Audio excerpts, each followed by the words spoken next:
Yo, we just got some pretty good news, y'all. Trey Hendrickson is reportedly back at practice for our 6:30 nighttime practice. Whew. Necessary. Necessary. No Hubbard. Got to have Hendrickson, right? Yeah, Yes. we need Hendrickson pretty bad. No T. Higgins though. He's not T. Higgins. practicing as that's expected, but we Yeah, need it. We listen, need Hendrickson.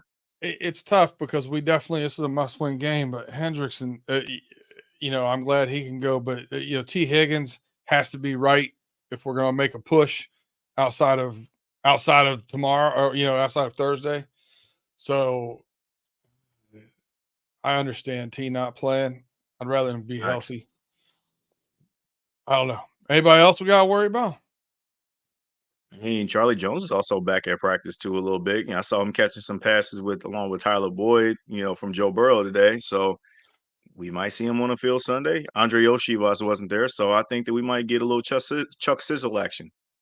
I would like to see him catching some punts again. I think he's a Same. little bit of a difference maker back there. All right. Well, hey, no more injury reports. Let's start the show.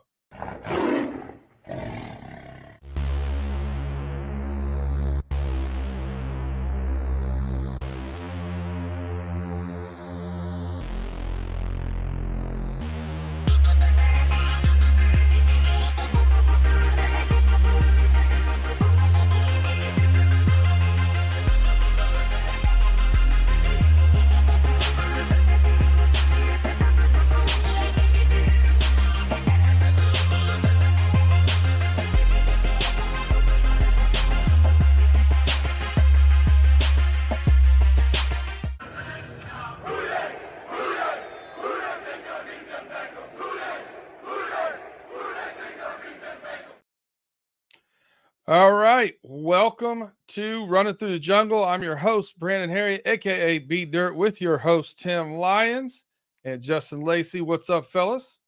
What up? What up? What up? Another day in the jungle. Get ready for a big time primetime showdown on Thursday night. I'll tell you what, I've shook it off. I shook off that Houston Texans loss. I'm ready to go. I put it behind me. I buried it. We're on a short week. We don't have enough time to sit around in our feelings. The team doesn't, so I'm not going to either. Facts. Time I flushed that deuce down the toilet. It's time to move on. Time to go. Time to go. Hey, I want to thank everybody listening out there. Spotify, Apple, Google Pod, wherever you get your podcast. Make sure you subscribe. Get those first notifications. Give us that 5-star review. Appreciate you. Share us out on Facebook or share us with your friends. Maybe you're in a group of Bengals fans. Share us there. And if you're on YouTube, of course, hit that thumbs up. Get those notifications. And, share us. Share. Yes. We're here for everybody. We're growing every week. We appreciate you. Thank you. Can't say enough about it. So we got a little bit of a short version of Running Through the Jungle. A big thank you to King Pope from the Only One Ravens podcast. Did the Strange Love, the Bengals crossover with a member here of the Fans First Sports Network, Raven Squad. Appreciate coming on, and you'll see the weaknesses and the points and some of the nuances of the game. Go check that one out right here on the Running Through the Jungle channel. We are going to get to some big overview stuff, and as always, every week, our offensive game ball, defensive game ball, and our score predictions. If you're just showing up here like you normally do on Wednesday night, Thursday morning, we've already recorded. Short week, we had to get to work early too. So here we are. Justin, what do you say about this game? Well, it would be more entertaining if we were to pull off the win. I'm saying that because I'm sure the rest of the division is going to be hoping for a Bengals win if you're the Steelers and the Browns fans. Because if your Bengals do come out victorious in this Thursday night game, man, that makes this AFC North a hell of a lot more interesting if the Ravens were to come out. So, yeah, I'm really hyped and I'm really ecstatic for this game. Both teams are coming off of a tough loss, but at the end of the day, this is a team. Both teams are real critical components to how the AFC and the positioning for the playoffs are going to align itself when you got teams like the Kansas City Chiefs and the Jacksonville Jaguars staring right at you as well too. So, yeah, this is going to be one of the bigger heavyweight battles of the season. I'm excited for it. Yeah, man, the AFC in general, the whole conference is pretty bunched up, real top heavy, with above 500 teams. And then you look at our division, we go in and take care of business in Baltimore. Every team except for one is going to come out of our week 11 matchup with at least 4 losses. Mhm. So there's going to be 1 with 3 and 3 with 4. It's going to bunch us up real good. Tim, I'm going to start with you. Can we do that? Can we bring a division back to us? Can we flip it on its ear? And what do we got to do that? I believe that if we put the pedal to the metal, put it to the floor, and don't be stalling out in the second half, and we keep going and we keep pushing, the defense keeps improving. I think we can make a good run. We do have Baltimore on Thursday. We still got to play Pittsburgh twice. We still got to play the Browns. I believe we have the Colts in there, the Chiefs. I know I'm missing. Oh, and the Jaguars. So I think we Most of can the make. Vikings too. Oh, and the Vikings. Yes, thank you, Justin. I believe that we can make that push. Um, I think after this loss on Sunday, I think we're going to see a different team out there possibly on Thursday and going forward. I know I was watching Joe Burrow's conferences, and he was like, I made, at the time of the play, I was pushing the ball down the field, trying to, because of the situation that we were in. But then there was times where I should have slowed down and held back. So he recognizes that he made those errors and mistakes on Sunday. Yeah, so I like you and I discussed, like I said before, we said we were going to end up 9-2, or no, I'm sorry, No, we 8 and started 3 and after 3. the Bills game. You moved it Yeah, to 2. I think nine this and moves two. us right back to 8 and 3. Yeah, well, yeah, I can see that now. After that loss on Sunday, it moves us back to 8 and 3, but we might be able to pull off 9 and 2 and put us back in. And like you were saying, is with the losses, if the Ravens lose, and if the Browns and the Steelers lose, it could push this division tighter together and give us all a chance to either win the division, or all of us have the chance to make the playoffs. Yeah, we talked about this division being really tough going into the season. Yeah. And we still look like we are. We in a division, the Browns beating the Ravens. I mean, I wouldn't call that. The Steelers beating the Browns. The Steelers winning 6 games out of 9 when they haven't had an offensive output with more yards than any of their opponents yet. Right. They've been outgained 9 straight times, yet they've won 6 of those games. They just find a way to win. I'm hoping that our defense takes a little bit more from their defense, because if you look at our defense is kind of similar to theirs. Bend, don't break, be opportunistic, take the ball away. We need to get Trey Hendrickson on track with that rush. That helps. And we need to get some other people stepping up. I love DJ Reader. I don't think he's played real well over the past few weeks. I don't know if he's got nagging injuries or whatnot. But when I look at our games coming up, I don't think we're more than, at worst case scenario, it's a coin toss for me. And that's trying to look at it as extremely objective as I can. I don't think, like I said earlier, if Joe Burrow is our problem, giving up 2 turnovers or this or that, I'll take that problem because I think it writes itself. Justin, Yeah. what are your feelings about this division? Can we get it back? Can we get our rightful place up there at the top of this list, and what we got to do it? Well, like I said earlier, definitely going to make for a better storyline when Sunday rolls around. And because I know the Browns and the the Browns and the Steelers, they're going to be jockeying for that top spot too if the Bengals were to pull off this win. Here's what I will say. I know that we're going to pinpoint about the Bengals, all this and that, but if you're the Ravens and you're looking at this game, there's more pressure on the Baltimore Ravens needing to win this game more so than the Bengals, but the Bengals are feeling the urgency a hell of a lot more, I feel like, than the Ravens, because the Ravens already got a couple of division wins on their back. They beat us once, they beat the Browns once. they're 2-2 now with losing to the Steelers and to the Browns now this past Sunday. So if they were to go 2-3, it's no really big deal. That's just the nature of the AFC North. But the Bengals can't go 0-3 in the AFC North, losing to it against Baltimore, with a couple of games against Pittsburgh on deck, and then a Week 18 matchup against Cleveland as well. So I feel like the Bengals are feeling the urgency more to go into this game and pull off the win, and it's going to be difficult because Thursday Night Football is not playing kind to the road team this season so far. But I also will say the Ravens. We can talk about our L all we want to this past Sunday. If I'm the Bengals and the Ravens, if I'm picking which L I wanted to take, I'm taking the Bengals L more so than I'm taking the Ravens L. You let up a 14-point lead 9 minutes or so in the game against a team that you had on the ropes you had a 97 point something percent chance to win that game, and you Right. let them run the ball all the way back, and that was very deflating.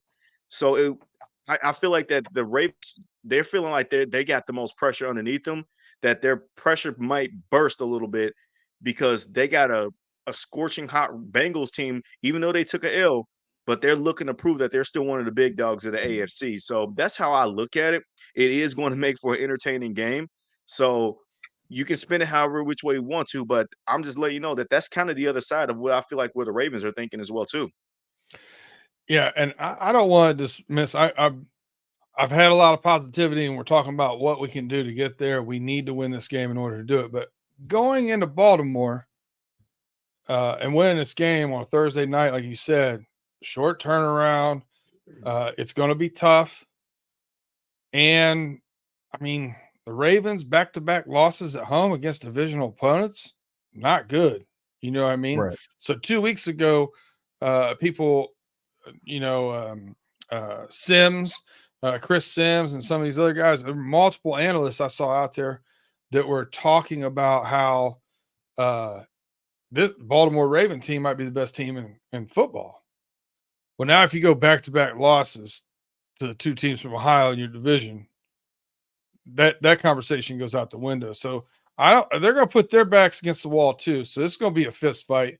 I expect a very physical game. I expect a very entertaining game. Me too. But it's a must have for us more so than them. But Mm-hmm. neither one of these teams are going to want to lose this football game for sure. So you're going to see the haymakers coming out. I think we need to have better play calling, period. Point blank. I said it earlier in the year. I didn't tiptoe around it. And I said it a little bit last week. As I rethought that game out, I'm more critical now about this past week than I was before. We got to get better at play calling. If you're getting 4.2 yards for rush, you cannot be consistently at 3rd and 8, 3rd and 9, 3rd and 13. Like, we didn't have the bad penalties as much as we did, last week as we did 2 weeks ago, so that we shouldn't have been behind the chains all that well the way we were playing ball. So I'm coaching staff here has to also be accountable. I was also, like you said, Tim, extremely happy hearing Joe Burrow be a little more now that he had time to, and it's hard to answer those questions when you're emotional, you're upset at yourself, you're upset at everything after the game. He deterred from them, but at least he came back in today's press conference and gave us kind of like, hey, yeah, I went back. I shouldn't have done that. I got to be better in this situation. We made some good plays, but we got to make more. And I liked what I heard from him. I agree. Must win, though, huh? Yeah. And I wanted to add to that, I think that these next games that we have left, it's going to be on Joe and Jamar Chase's shoulders, no doubt. Yeah, and no T, and this may be a precursor to what life after T looks like. You know what I mean? Mm-hmm. Like Justin, you said it. I hope we get Chuck Sizzle back. I think he can help. I really do.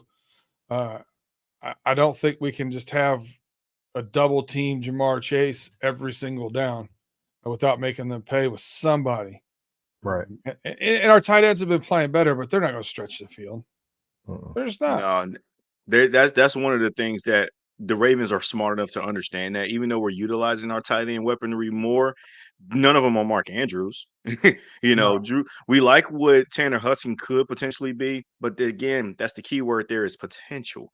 We don't know exactly what his full blown kinetic energy looks like when he's out there on the field, but we also know it's not Mark Andrews. So Yeah. I think the Ravens will be aligned to think outside the box that Burrow is probably going to want to use his tight ends in this check down and give him some little bit of open lanes, but understand that he's probably not, they're not going to be the main nucleus in the core that's going to beat us. It's still going to be Jamar Chase. So that's where you got to be able to understand the chess match when two teams like the Ravens and the Bengals understand and know each other. Yeah, I agree with you. Hey, we're going to take this quick moment here to take a break. We're going to do like 3 seconds, 5 seconds if you're on YouTube. But if you're listening to us on Spotify, Apple, Stitcher, Google, wherever your podcast is, hang with us while we pay some bills.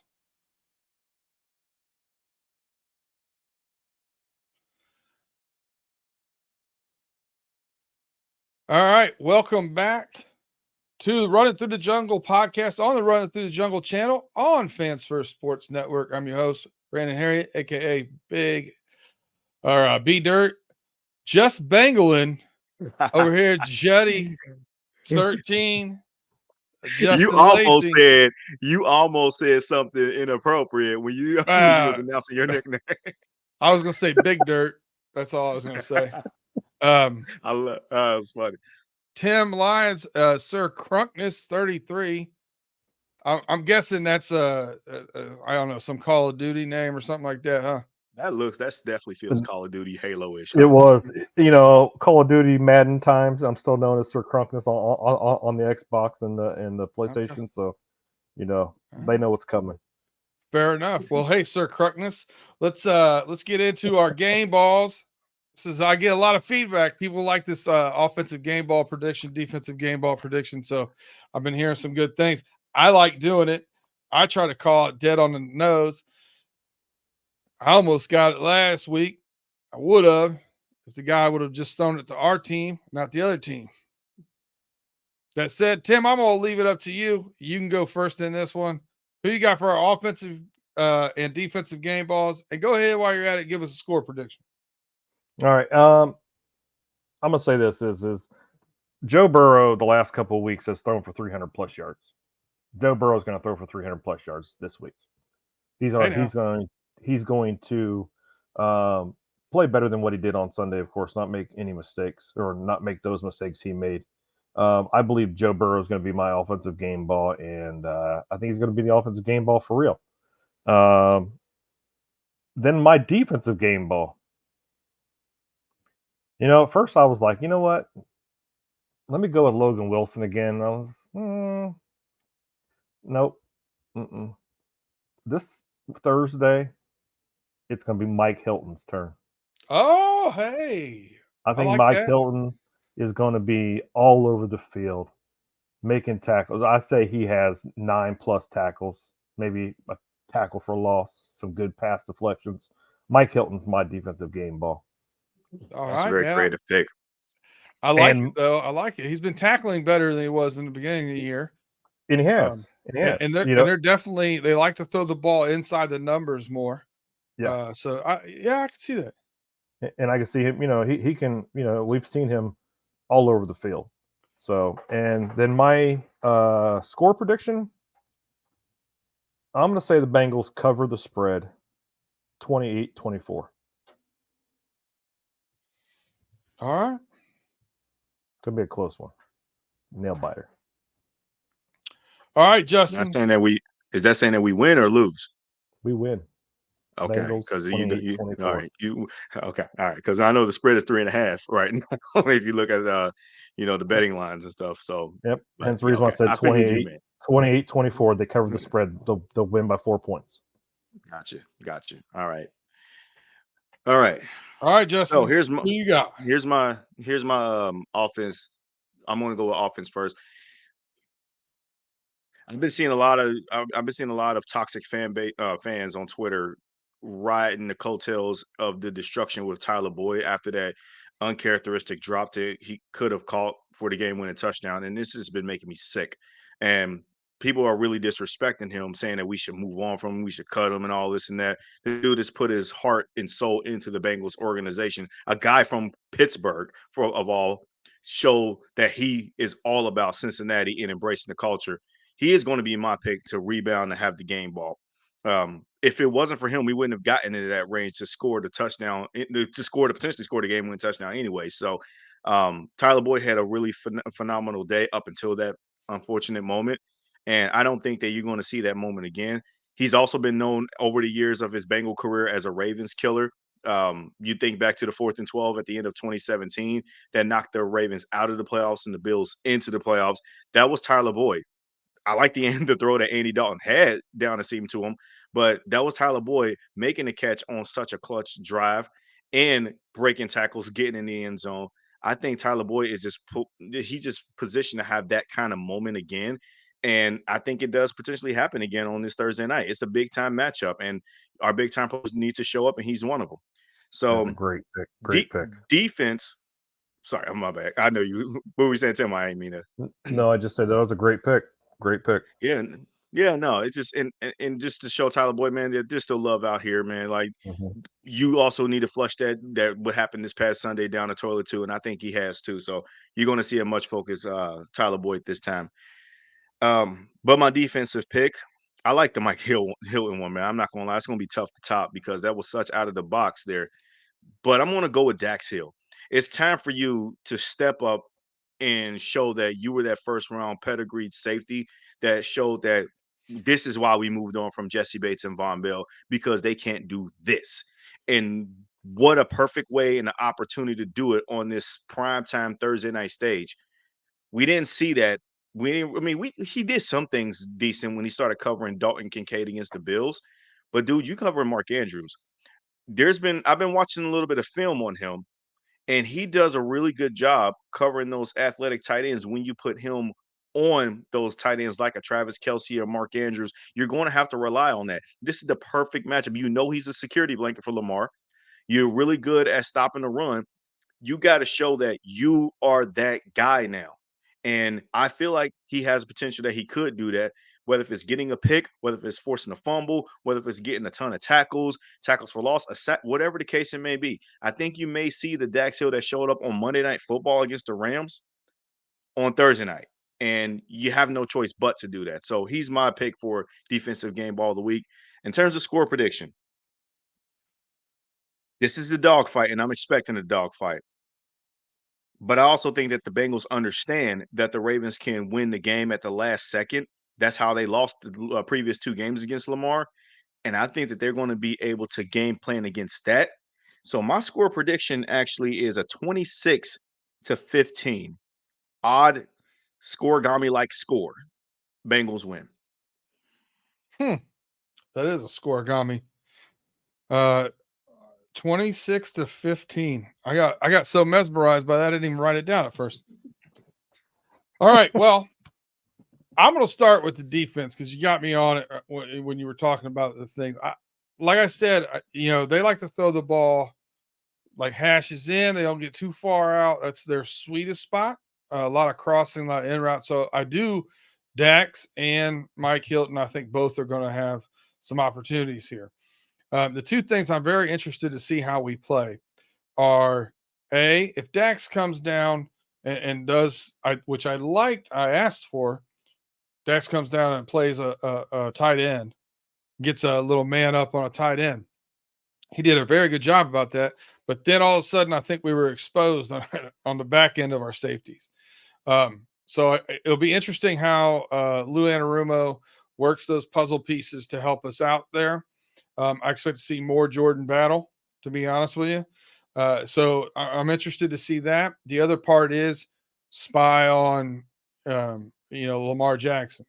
So I'm kind of going more of a spy on Lamar Jackson, more of a dropping in the zone kind of pick here. I'm going to go with Jermaine Pratt. I call Jermaine Pratt to have 12 tackles. So I think there's going to be a lot of tackles to be had in that area of the field. And I think we're going to see a forced fumble. I think he's going to get another punch out.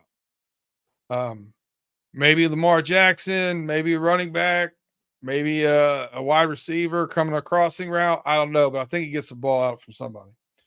So I'm gonna take Pratt. The other, the offensive one, Joe Burrow, 350, 3 tutties. I think I don't see him doing that two games in a row now that he's healthy. I don't see him being an issue. So I think he has a bounce back week. Now, that said, I think we have a lot of bend don't break on both sides of these teams. So I didn't get quite as funky with the scoring, but I do see that we're going to have some movements in the middle and some punting and stuff like that. I think it's going to be 24-20, just under the over-under. But I'm taking the Bengals to win too. And I think part of this might be just because I know we have to have it. It's going to be tough. It's going to be tough. This is one game that I did think about not taking the Bengals. I don't do that very often, but beating them and having them have back-to-back losses at home against divisional rivals is going to be tough. So that's it, fellas. That's the predictions, the game balls. We're ready to wrap it up and get ready for Thursday night. Again, if you're missing some of the info you normally hear from us, go over, check out Strange Love, King Pope from the Ravens Only One Ravens, podcast here on Fans First Sports Network. Doing a great job. And we get a little more in-depth in the matchups over there. So pretty good stuff. But for Tim Lyons and Justin Lacey, I'm Brandon Herriott. Check us out next week as we're running through the jungle.